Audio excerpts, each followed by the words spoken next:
Ayan po, friends and relatives. Ano po, alas 12 na po ng tanghali. Yan, na-move na rin natin at saka nakapag-rake na rin tayo kahit paano. Kahit paano na kapag simula tayo. Yan. So ayan na yung mga bato.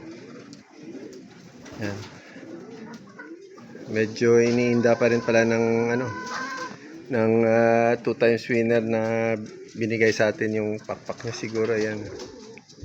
Pero okay na rin yan. Gandang manok eh.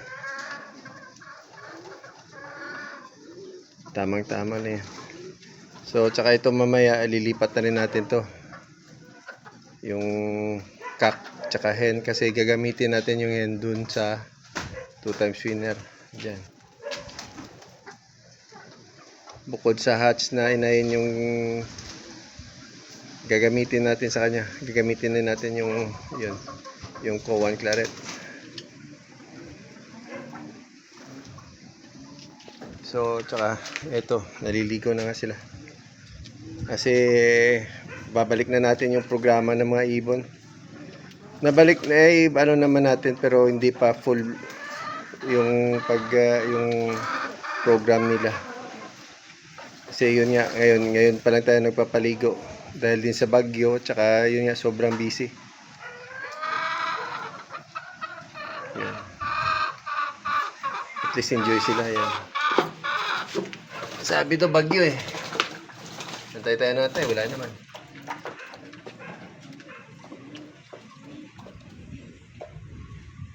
Namatayan tayo kanina ng isa.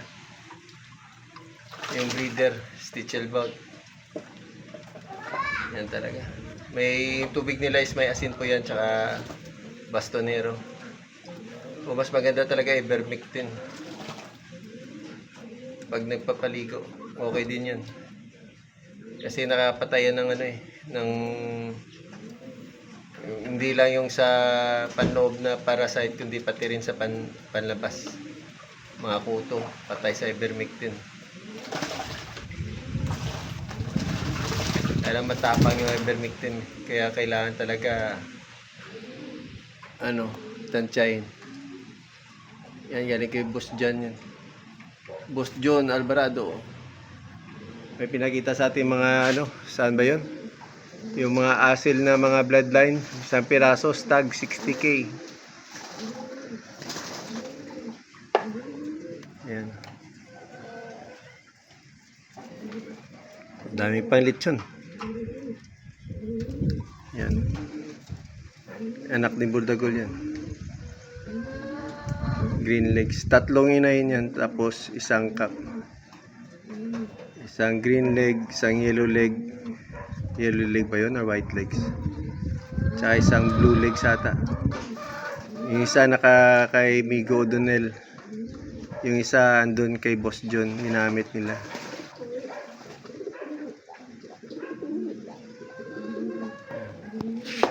Tsaka yun siya, naglulugon pa si Buldagol.